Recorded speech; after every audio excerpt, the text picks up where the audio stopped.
ഉഡായിപ്പ്. ഈ സ്റ്റാർട്ടപ്പ് എന്ന് പറഞ്ഞു കഴിഞ്ഞാല് ഉഡായിപ്പായിരിക്കണം. അപ്പൊ നിങ്ങൾ ചോദിക്കും ഉഡായിപ്പോ? ഞാനേ പലരും ചോദിക്കും, പല ഐഡിയാസും കൊണ്ടുവരും.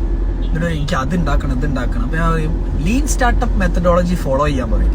അപ്പൊ ഒരു മേപ്പോട്ട് വെക്കും. അപ്പൊ ഞാൻ പിന്നെ പറയും ലീൻ സ്റ്റാർട്ടപ്പ് ബൈ എറിക് റീസ് വായിക്കാൻ പറയും. പക്ഷെ ഓർക്ക് ഒരു ക്ലൂവും കിട്ടൂല, ചിലപ്പം വായിക്കുമില്ല. അപ്പൊ ഞാൻ അങ്ങനെ ആലോചിക്കുന്നു ഇത് എങ്ങനെ ഈസി ആയിട്ട് പറഞ്ഞു കൊടുക്കാം. അപ്പൊ എനിക്ക് ഹിന്ദിയിലെ കിട്ടി ജുഗാഡാണ് ഹിന്ദിയിൽ അതിന് പറയാ. അപ്പോ ഞാനിങ്ങനെ ആലോചിച്ചിട്ട് പിന്നെ ഇതെങ്ങനെ കൂടുതൽ മനസ്സിലാക്കി കൊടുക്കുമെന്ന് വിചാരിച്ചപ്പോഴാണ് ശരിക്ക് സ്റ്റാർട്ടപ്പ് ഉഡായിപ്പായിരിക്കണം. ഡീറ്റെയിൽ പറഞ്ഞുതരാം. നിങ്ങൾക്കൊരു ഓൺലൈൻ സ്റ്റോർ തുടങ്ങണം. അപ്പൊ നിങ്ങൾ പോയിട്ട് വേഗം വെബ്സൈറ്റ് തുടങ്ങല്ല വേണ്ടേ, ഒരു വാട്സാപ്പ് നമ്പർ, ആ വാട്സാപ്പ് നമ്പറിൽ ഓർഡേഴ്സ് എടുക്കുക. നിങ്ങൾക്കൊരു മാർക്കറ്റ് പ്ലേസ് തുടങ്ങണം, ഒരു വാട്സാപ്പ് ഗ്രൂപ്പ് ഉണ്ടാക്കുക, എന്നിട്ട് എല്ലാവരെയും ആ വാട്സാപ്പ് ഗ്രൂപ്പിൽ കൊണ്ടുവരിക. ഓട്ടോമാറ്റിക്കലി നിങ്ങളൊരു മാർക്കറ്റ് പ്ലേസ് ആയി. പിന്നെ ആലോചിച്ചാൽ മതി സ്വന്തം ആപ്പ്, സ്വന്തം വെബ്സൈറ്റ് ഒക്കെ.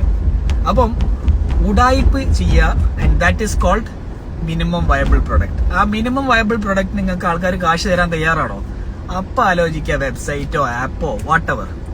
നിങ്ങൾ നിങ്ങളെ സ്റ്റാർട്ടപ്പിന് വേണ്ടി ചെയ്ത ഉഡായിപ്പ് എന്താണെന്ന് പറഞ്ഞു തരാം. താഴെ കമന്റ് ചെയ്യുക.